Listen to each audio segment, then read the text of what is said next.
Hey, welcome back to the Super Freak podcast, my friend. Have you ever been in a situation, maybe mid-conversation, where you've had to make a decision really fast, and what you say or what you ask, what you decide, where you go with that moment, that decision can have a huge bearing or impact on the result or on the response for that person? I'm going to share with you today some of my philosophies for coaching, but more than that, why having philosophies for your coaching or for your leadership or for your parenting will set you up for powerful leadership and great decision making. And if you want, really quick comebacks as well, if you want to be a bit of a smart aleck. So let's dive in. So if you're a manager, a leader, a parent, counselor, therapist, or coach in any way yourself, which in some ways we all are, I'm sure you know what I mean. You've probably even just experienced this with friends or loved ones, needing to think of something on the spot that is the right answer. As a coach, this is my life every day too. Clients show up with challenges, with goals, roadblocks, and it's really important that as their coach, their support person, I'm giving ethical, correct, and valuable support without taking away their autonomy, without telling them what to do, which is hard, and in a way that helps them not just solve a problem, but create a better life as a result of even having the coaching. Like, no pressure, right? But that's the aim. So it's an art, it's a science, it's a psychology, it requires chemistry. It sometimes feels like a sport. It's like verbal tennis, linguistic tennis. It's pressure, it's challenge. And for me, it's where I find a lot of flow, and it's a position that yields a lot of influence and also none at all. And this is a line that as coaches, we constantly have to keep in check. It's a paradox. Like when someone's paying for your support to achieve something new or hit their goals or something incredible, they're placing so much trust in you. And often they're investing in themselves before they see the result. They're taking a really big risk. And as the coach, your client's best interests need to be prioritized over your own comfort, your own ego, your opinions, your beliefs, because what's best for them isn't always the same as what is best for you. And what's best for them can't even be decided by you. It has to come from the client. This is great coaching, and it yields long-term, high return on investment for the client when it's done correctly, when it's done right. Now, when you're in a coaching relationship, whether that's parenting or it's actual coaching or something else, there is a really great paradox. You're in a session or a conversation, and there are in that exact space between when someone might be asking you a question or presenting a goal or a problem or a challenge that's coming up on the road to their goals or a roadblock. You know that what you say in that exact moment can help shape a person's reality. My brother has got 3 little children, and he tells me stories about this all the time. Like his girls, they ask questions and he has to think really carefully about what he says, because he knows that, it's going to shape how they think about things. And he's trying to avoid a tantrum sometimes. He doesn't want to tell them anything that's not the truth. Like, we've all had moments in our lives, I'm sure, where someone has responded to a situation in an unexpected way with you, and it has stuck. Like, it's reshaped your reality. I've lost count of the number of coaching conversations I've had with my own coaches where I felt and was convinced that everything was going wrong in my life, or it was just completely falling apart, or I'd made a decision about myself that was not empowering, and I had evidence for why it was true, and sort of just made up this reality in my life, and it was fixated, and I was stuck with it. And I'd be talking to my coach about it thinking, I don't even need to talk with them about it. What on earth could they do? And just with one question, one sentence, everything dissipated and shifted, and my perspective moved, and the problem was completely gone. So I'll give you an example. I don't know if you can tell, but I'm a deep thinker. And for the most part, it's fun. I find it really fun to just let my mind wander and go to all the different places that it can possibly go and ask myself backwards kind of questions. I find that really fun. But sometimes I'll get really stuck on a question that I can't answer for myself. I'll be thinking about something and wanting an answer for myself, and I can't answer it, and it's consuming, and it's not in a good way. And years ago, I was going through a really, really tough time. Someone close to me was dying. Well, we thought he was. And it was a long time coming that I'd been trying to prepare myself for about 6 or 7 years. And I was really suffering with like layers and layers of grief and the meaning of life. I know, sounds intense, but I would say it turned into a full-blown like existential crisis, and I was very distressed. And I remember sitting in my car at the beach, and I was looking at the water, and it was nighttime. I could see the moon over the water, and I was just sitting there just crying my eyes out after going to visit this person. And I just happened to have a phone call with my coach. Now, I'm not saying this is a type of conversation that you should be having with a coach, but anything can happen when you have like trust and rapport. But the call went for about 10 seconds. Like I was a mess. And I was like on the phone, I was crying, and I was just distraught. And he's like, "What's wrong?" I said, "Nothing means anything. I don't feel anything because nothing means anything. I don't understand what we're all doing. I cannot find any meaning. Any meaning I can think about is just meaning that we've made up, and I just can't let it go, and it's horrible. I can't feel anything." And he said, "If everything means nothing, why are you crying?" And I took a deep breath and I stopped crying, and I was like, "Oh yeah."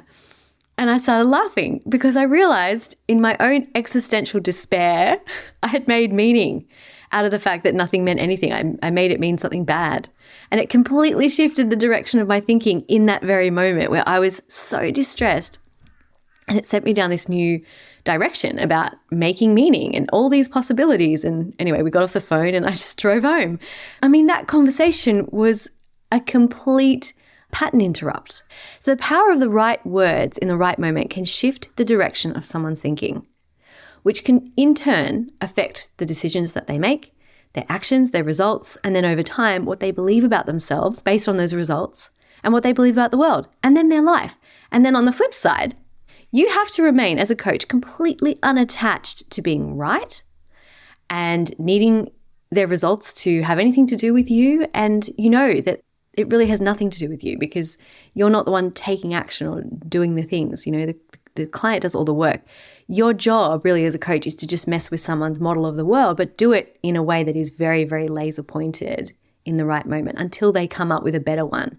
Now, maybe I'm too philosophical about this, but people who find a lot of flow in life is because their skills meet the right amount of challenge. And those who love coaching or leadership, they find a lot of flow from it because in a coaching conversation, you have to draw on all of your skills in one moment to meet that moment of a fresh challenge in every conversation, knowing all the things, all the paradox of like, it matters, but it also doesn't matter, knowing the impact it can have and holding the paradox of having no control ultimately. So that's why coaches really love coaching because you don't know what to expect. You're going to be met with the unexpected and you have to draw on all your skills to meet that challenge in a heartbeat.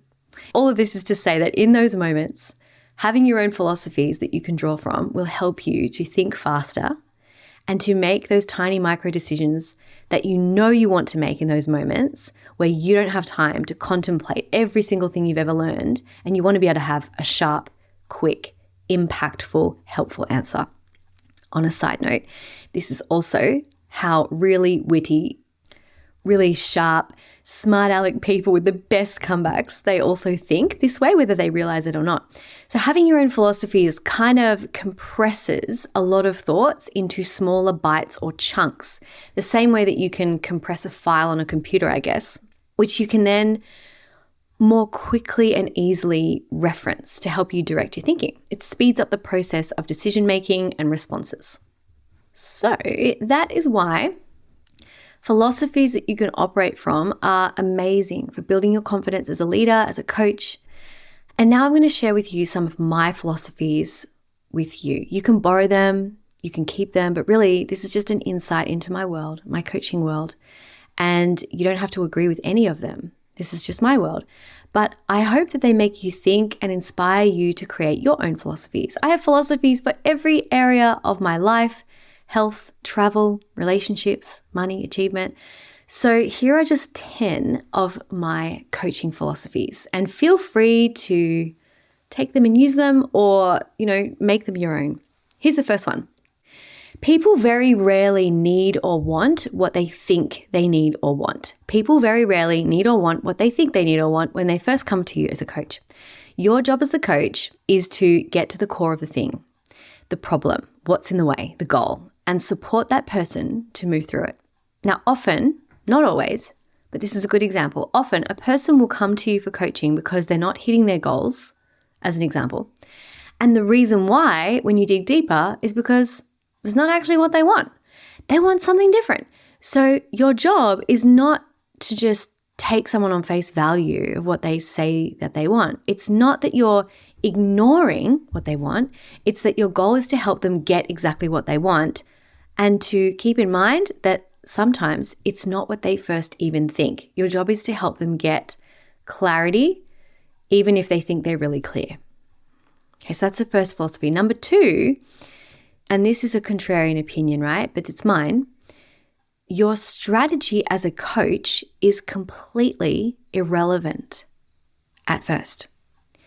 I'll tell you why. Number 1, because if a client's working with you because they think you have the strategy to help them with what they think they want to work on, and that's not actually what they do need or want to work on to get the result, it's a huge waste of time and money for them to pay a coach so they can learn to use a strategy to get a goal that they don't really want, that they don't even know that they don't really want. Does that make sense? So the strategy always needs to come from the client, and it always needs to come after getting super clear on what the client wants or needs, which is more often than not what they think. It's not hard. It's not mysterious. We're always trying to improve or move closer to what we want. We're often trying to do that the way we've been taught.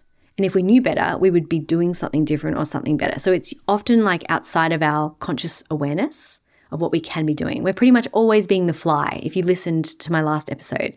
And we don't know how exactly at first, but that's the whole point. So we think it's our strategy that's wrong. And sometimes it is, but sometimes it's that we're going for the wrong thing. But we have to actually take a few steps back even further to make sure we're really in alignment with what we want before we start taking action. And this is what a lot of untrained coaches skip over, to the detriment of both the coach and the client, because the results are always going to be limited if you're only focusing on surface level work without first working on alignment of the goal. What I mean by surface level work is I say to you as a client, let's say you're my coach, I say to you, I need time management skills. And you as a coach go, okay, here are 5 time management skills. Let's put those time management skills into action. Let's hold you accountable. What I really need is for you to go, well, let me just check that really is the thing that you want or that thing that you need. Tell me about why you think you need that. And when it really comes down to it, I might not need time management at all. I might be awesome at time management, but I'm doubting myself because I'm using a different strategy to what everyone else is typically uses, and it's actually a really great strategy. It's just that I need actually leadership skills to implement it.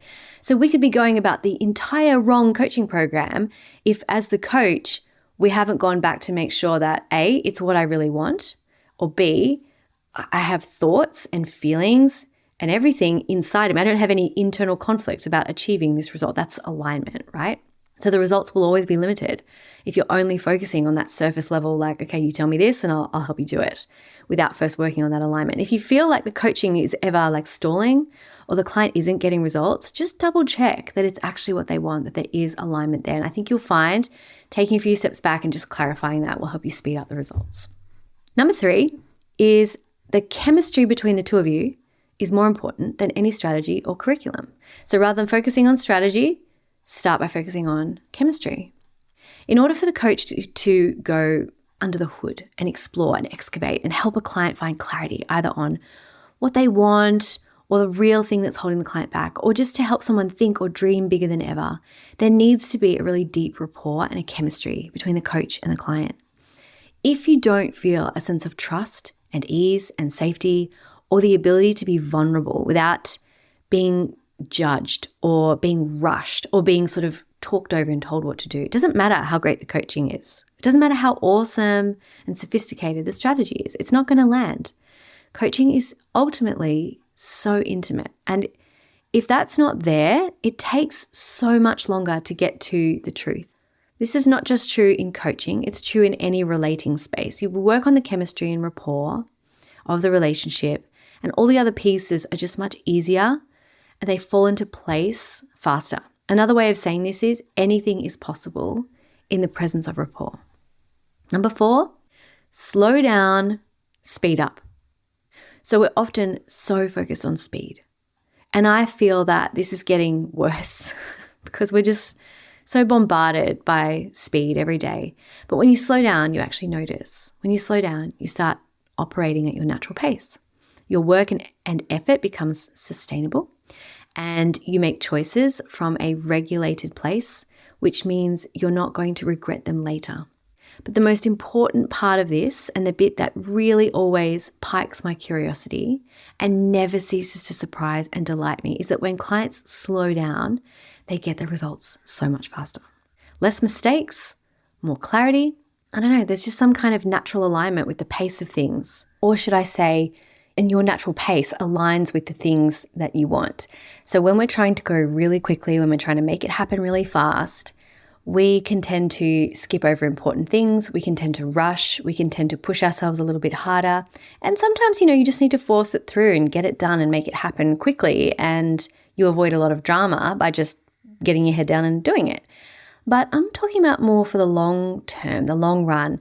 By slowing down, you actually see opportunities to skip steps. You can be more mindful. By slowing down, you find your natural pace. And what I have witnessed and observed is that interesting things really happen. So for example, there will be things that don't end up working out, or, you won't have done it fast enough for some made up date or deadline that you have. But in the end, the things that don't work out end up being maybe not needed or no longer required, or they were never required in the first place, but you just didn't realize. And like I said, you can see where you can skip steps. It's amazing. But on top of that, nobody has ever said, oh, slowing down, yeah, that didn't feel good. Like coming back to my natural pace, that felt crap. No one says that, right? So when you slow down, you come back to your natural pace, you actually resource yourself a whole lot more, which means you can think faster, act faster, your intuition is sharper, your decision-making is better, you're more intentional. It's not about doing everything in slow motion whatsoever. That's a waste of time. But it is about taking considered action and wasting no effort. And that's what slowing down to speed up can look like. To give you a real-world example, slowing down to speed up could be when instead of trying to just put out all the fires and rushing through those quick, urgent tasks or seemingly urgent tasks that take up a lot of time and space and mental bandwidth, instead of focusing on those and saying, okay, when they're done, I'm going to focus on the big picture. When they're done, I'm going to come back to what it is that I really want.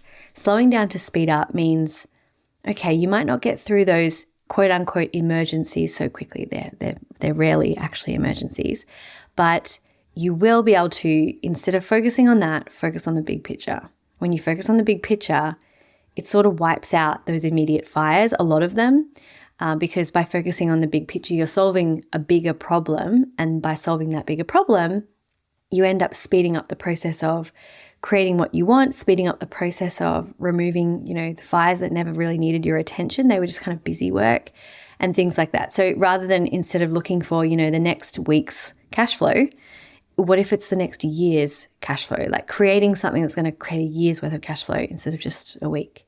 That sounds counterintuitive to slowing down. Some people would hear a bigger goal and think they have to go harder, try harder, be more organized, go faster. But if you slow down and at the very same time consider the big picture, you're often able to skip a lot of steps. So that's the philosophy. Slow down and you'll speed up. And of course, this comes from when I was a martial artist. We used to rush through the bits in our katas that were difficult, required a lot of balance, and you'd kind of rush through it so that you don't fall over. But as an instructor, I used to make my students slow it right down. They always wanted to know how to go faster and be sharper. I always used to make my students slow right down to the point where they'd be falling over if their technique wasn't perfect, and then just running through the bits that felt a bit kind of clunky, they were off balance or whatever, and pay attention to their breath, pay attention to their core muscles, pay attention to their balance, pay attention to where their eyes were looking, where their breathing was, and the pace of their breathing with their movement. All of that slowed all the way down, and from there sped up, meant there was no energy wasted, and everyone's speed, like overall speed, improved so much. So like I said, it's not about, doing everything in slow-mo. It's about slowing down enough so that you can clean it all up and just really simplify and go from there. The next one And this is number 5. In a similar vein to our first 3 philosophies, the curriculum is the client. Okay, so it's not you make up the curriculum as a coach. You can have a series of session outlines and things you will work on in sessions for sure, like processes and tools and things like that. But in terms of a curriculum, that would require teaching, and coaching is not teaching. But more so than that, it's about not telling a client what the curriculum will be unless I am writing a course where I'm there to teach them something. Coaching is not about teaching. It's about learning about a person and having them learn from their own experiences and learning to learn faster from their own experiences. So if you get to know the client enough that the curriculum writes itself, either through the adventures that the client takes in your time together, they end up writing the curriculum of what you work on, or through a personal case that a client is presenting to you as the coach, and that case requires specific work for alignment, and you would do that specific work, like use certain coaching tools in a certain order to help them with a more efficient outcome.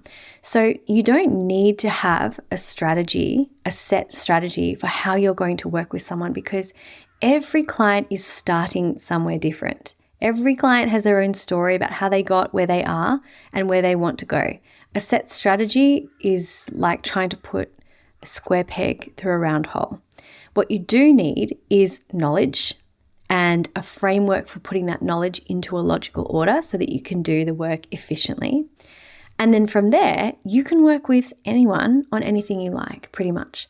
So philosophy number 5 is the curriculum is in the client. The client doesn't join your curriculum. They are the genius. They are the one who has the answers. They are the one who is going to inform the curriculum. The other thing to remember is, and this is something that we make space for in all of my programs, is that when you sign up for coaching, when you work with someone as a coach and as a client, we do this weird thing where we expect that nothing's going to get in the way. We expect that we're going to go from A to B to C and there are going to be no hurdles. There's going to be no spanners thrown in the works. Nothing's going to go wrong in my personal life. I'm not going to get sick. My kids aren't going to get sick. Like nothing's going to happen. And that's why I'm going to get the result. And we know in my company that is almost 100% of the time not the case. So we actually account for the fact that even if we think we have the perfect curriculum, things come up for people along the way and they need to deal with it. And that's also part of the curriculum. Okay, so it comes from the client. Number 6, you have to be willing to let your client hate you. So that sounds really harsh. And I have to say, I don't think I've ever had a client actually hate me, They have been angry at me before. They've been told me that they were pissed at something I said, or they were defensive, or they were reactive. And the point is never to upset someone on purpose, never to trigger someone or to push their buttons on purpose, never. But great coaching is about saying the things or asking the questions a person may just need to hear, not telling them what they want to hear or saying enough so that they'll keep paying you. It's about giving them your all and saying the things. If you're willing for them to hate you, and the key word is willing, you will be unafraid and fearless of saying something silly, of asking a dumb question, of telling them what is possible that they can't see, that nobody in their life is willing to say to them, maybe that they've been unwilling to hear from someone else. You will be unafraid of actually helping them by saying the thing or asking the question that they haven't been willing to say or ask themselves, instead of being more concerned with comfort, both yours and theirs, than their results. So if you're willing to let your client hate you, you're also going to be willing to not let comfort or trying to please somebody get in the way of their actual results. And 9 out of 10 times, that is actually required in a coaching environment. This is also why the chemistry and rapport is really, really important, because if it's not there and a coach says something to a client, they can just get really offended. But if you have great rapport, a client can be repeating a pattern that they might have been repeating their whole lives, and you might not even know that because you only just met them.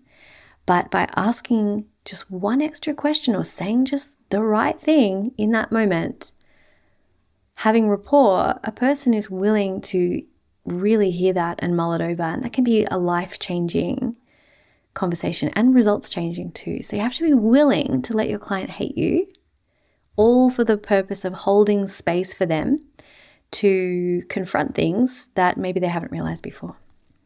All right, number 7 is the more you live your life, the better a coach you'll become. The more you live your life, the better a coach you'll become. Now, it's not what you think. Having experiences and fun in your life and a great lifestyle, having all that is really beneficial a lot of the time. It's really good for you. It's good for your mental health. It's good for your energy. It's good for sustainability. It's good to avoid burnout. It's great. But this is not about living your life so that you have experience and so that you can teach about it so you can feel good. The real purpose of this is that you will stop trying to teach and you'll start to listen and learn. And this is the seat of wisdom as a coach. So a lot of folks in the service-based industry, we often forget that the greatest service is just being able to listen to someone and really hear them and really see them and really do our best to understand. This is why it requires being willing to look a bit silly sometimes or ask a dumb question or for them to get annoyed at you if you sort of say something that they might not be willing or want to hear necessarily or ready to hear. But a lot of the time in service-based industries, we do forget that. We forget that we don't have to know everything. We just have to stop and listen. And even though there are so many other benefits to living your life and then therefore being a better coach, I think a lot of the time when people become really addicted to work and addicted to being in a service-based business, they actually want to go and live their life so that they can keep doing it and so they can kind of have more to give to the job. And like I said, there's all of those benefits. But I think the true benefit and the philosophy underneath this for me is that I learn so much from everywhere outside of my work. It just continues to show me how much I don't know. And I learn so much from meeting different people and hanging out with different people. And it really helps me to stay listening and learning, which is a big ego check. That listening and learning as a skill will really help you to sit in front of someone who you don't know and make no assumptions about them. And then hopefully see the beautiful genius inside of them and hopefully be able to hold that standard when you're talking to them and learning about them and learning what it is that they really want and being unattached to it. So the more you live your life, there's lots of benefits. And a great one is that you'll become a really great listener and learner about your clients. That's number 7. Okay, number 8. All right, this is a big one. Make your wealth by investing the money that you make from coaching and not worrying about making your wealth from the work that you do itself. So this one is really quite coach specific or service-based specific, but please, if you are not a coach or a leader, think about this, like how this can apply to you, because I think it applies in so many more spaces. But I'm going to speak to it from my own experience from here because these are my philosophies, right? So I want you to, if you're a coach, forget about making your wealth from coaching itself. It's a pretty big standard for me that I try to live up to. But if you're more concerned about making your money from the job of coaching, you're not really being in service to the client. It's a big statement. You can make an amazing income from coaching, no doubt about it. But there's a conflict here for me personally, and this is where I really like this philosophy for myself personally. Like I said, you don't have to agree with this, but the conflict that I see is that anytime a coach is more concerned about making money than they are about whether the client is right for them or whether they can really help the client. Like whenever they've got more money on their mind or they're concerned about having enough money, they're completely out of integrity and out of service. Integrity and service, that's what's required to create a space where your client can fully relax and actually has enough trust in you, enough trust to be able to work through their own stuff out loud with you and to feel comfortable doing it. Now, there's so much nuance to this. It's a much bigger conversation, and I've made a note to make a complete podcast episode on this one day because I have so much to say on it. But for now, what I'll say is if you're ever in a position where you need the money and you're concerned about this, when you're in a conversation with a client, in that moment, you do not need the client. You need a job for the most part. Again, there's a lot of nuance to this because I know that in business, it can fluctuate, and someone who is really adept and really skilled at being a coach can take off their coaching hat, can switch into business mode, and they go and make the money. I'm not talking about those circumstances where you're actually really professional at just getting the work done when you need to get the work done. I'm talking about if you're in a position where you're actually more concerned about the money, or you're aiming to hit a monetary goal and you've got that in mind more than you have the concerns and the goals of the person in front of you, you need a job more than you need a client. And also from a client perspective, if a coach is spending a significant part of their advertising or marketing telling you how much money that they make from helping you, like advertising it, it's really confusing. It borders on quite unethical. Now think about it. They tell you how much money they make from helping you. You pay them money to help you, but how much helping actually happens? Now, there's nuance to this again, of course, and there's paradox, because some people do this. They share their income with so much integrity. They don't just share revenue, which means nothing. They share all their expenses. They share the challenges that they go through. They share the lessons from that, and they use their own numbers to teach you and show you by laying all their cards on the table. And I love that. I think it's so brave and so helpful. And I've also signed up for things and worked with people because someone has shared their numbers. And I've thought, well, I'd love to achieve that result too. Now, the problem is, how do you know if someone is in integrity and legitimate and they're using those numbers to help you say yes and to show that they are legit? And how do you tell if they're just using those numbers because they're more concerned about the numbers than you? I think that's something that we all have to kind of figure out for ourselves. And this is why I say it's really confusing, because if you don't know how to read between those lines, if you don't know what to look for, if you don't know what the red flags are, you could have two people in front of you doing the same thing and coming from two completely different places. One person is completely in integrity and another person is not. And you can't tell the difference until you get behind the paywall, at which point you've probably spent a lot of money and wasted a lot of time and money as well. And that is really sad. And I've had that experience myself, which is not fun. I think in some cases it's not being done with integrity, and it's used more as a marketing tactic than as genuinely a way to say or prove I'm legit and I know what I'm talking about. And so again, our job is to be able to decipher what's in integrity or not. And this is where it can be really confusing. So my solution to this, and it's one of many possible solutions, right? This is not the only solution, but this philosophy, this number 8, this helps me keep my side of the street clean. It's not to just have a coaching income, which business income can fluctuate. It's to focus on building wealth outside of my business and not trying to build significant wealth or put all of my goals behind my business and just from the business itself. I think it's a smart strategy anyway, because we all love multiple revenue streams, but it's also a really great way to stay connected to service and focus on the client by not trying to focus on money and building wealth from the business, but utilizing the money that you make from the business. Hopefully you have a proper understanding of business, you have proper cash flow, and you have proper understanding of profit margins and things like that, which means you do have money at the end of the day that you can then utilize to invest in things and actually grow your wealth outside of paying yourself an income.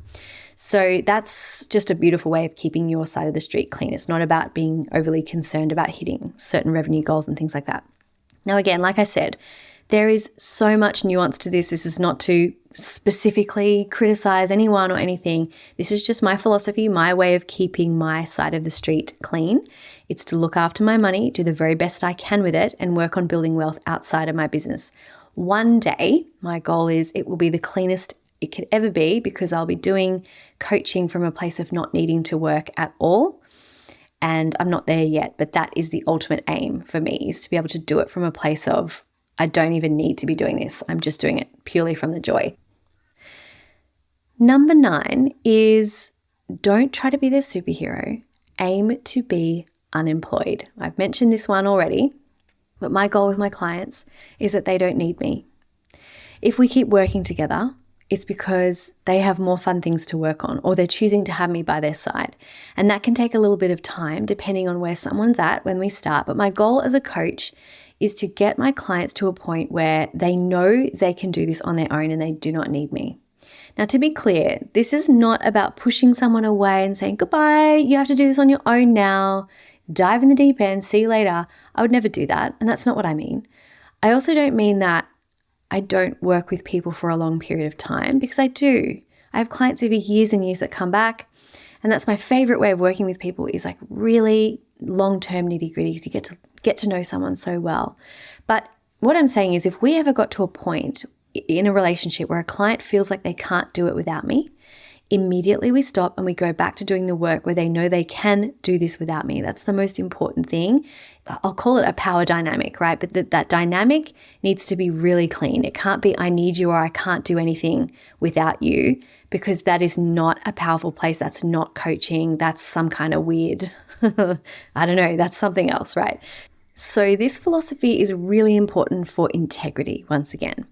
It's about not holding back with your clients, giving them your all, and as soon as possible, as soon as you can, getting them and working to get to a place where your clients don't feel like they need you. Sometimes it does feel like that. I felt like that with my coaches too. Like it's so helpful, and I'm going through so much growth and change. I'm learning new skills. I do really like lean on my coach quite a lot.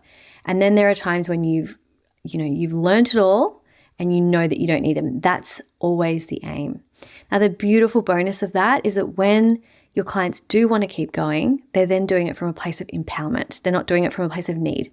There's no needy energy. And also, this is then when you start working with people because they've achieved lots of things and they want to achieve more, they would just want to keep working with you because it's more fun or it's faster. This is then where you get to talk about how good it can get. Like the coaching gets really, really good. Like there's a whole other level and layer to the conversation, which is really awesome. So, if a client needs trauma therapy, if they need any kind of therapy or any other sort of coaching, you can just refer them on. You don't need to worry about, but I want them to sign up with me. You can speak really highly of people that you believe in and people in your industry, and you can refer them on to other people in your industry. You don't have to hold everything close to you. It is, once again, it's about the client getting the result, whether they continue to work with you or not. That's the point. So if you have a solution, you don't hold it back or give them just a little bit or drip feed it. You just give it to them. If you have a contact, share it. You don't hold back out of fear that you'll have nothing to talk about in the future if you do a long-term agreement with someone, or that you need them to continue because you need the money in the future and you don't want to go out and keep marketing or doing sales. Like if this person just keeps working with, no, right? I have two great examples of this. One is an example of what to do, and the other is an example of what not to do. So I worked in a mastermind with someone many years ago. I'm never going to mention any names. That's not my style, but there is a story behind this. And he used to really boast about how he won an award from somewhere, his business coach or something, for client retention. He was always boasting about his client retention. And in a business sense, I get it. Like having ongoing clients, people continuing to work with you is super awesome because it saves money on marketing and sales and all kinds of stuff. But boasting about client retention can also be a little bit weird when you're boasting to the people who are paying you. I don't know. Once again, it's just, you just want to avoid confusion, and it was kind of confusing. So retention is when, someone works with you and then they have an opportunity to continue, because sometimes people want to do the next thing with you or they want to continue.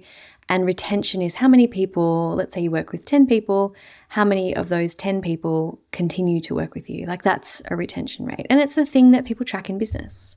But what was super weird is if people want to keep working with you, awesome, right? But what he was doing was kind of saying if you don't keep working with me, your business is going to fail. It's not going to work. You need this. You can't kind of do it without me.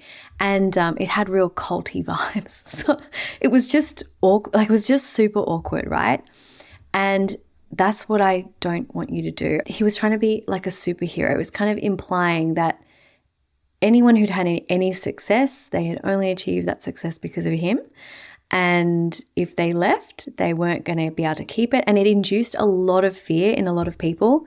And a lot of people actually kept paying this person. It was really quite awful. And I did say something. Yes, I did. But I'm not allowed to talk about it. So that's as much as you're going to hear about that story. But the point is that people were continuing to pay out of fear of that their business was going to fail or something. And it was not coming from an empowered place. It was coming from a place of worry and scarcity. And oftentimes people couldn't afford to keep going, but they felt like they couldn't afford to not keep going. And there was this really weird kind of vibe. It was kind of culty, if you know what I mean. So naturally, I got out of there. I was like, this is weird. See you later. But I can give you an example of what to do. So I was working with another coach. I've been in the business for 16 years. I've worked with a lot of people over the years and met so many amazing people. And one of the amazing people that I've met, his name is Rich Litvin. You've heard me talk about him before. And I don't mind singing the praises of people I trust and believe in who have proven that to me over so many different years. He's a wonderful human. And Rich and I had been working together. He's not my coach right now, but I always a great coach, they're in the back of your head always. If you were to ask them a question, you kind of think about what they would say to you anyway. And so I still feel like he's kind of my coach, but he's not my coach currently. Anyway, we'd been working together at the time for a while, and I'd just done a really intensive kind of program with him. And I wanted to keep going, but I was tired. I had put in so much work. I had put in so much growth. I'd done so many things that were so out of my comfort zone. I also got up really in the middle of the night sometimes to 4 a.m., middle of the night to me, to be able to get on calls. I put in so much just to be able to show up and do the work and make it worth my while. And it absolutely was worth my while. But I was tired. I was so tired. And we had so much trust and rapport. I actually said to him, I really want to keep working with you, but I'm tired. I'm so tired.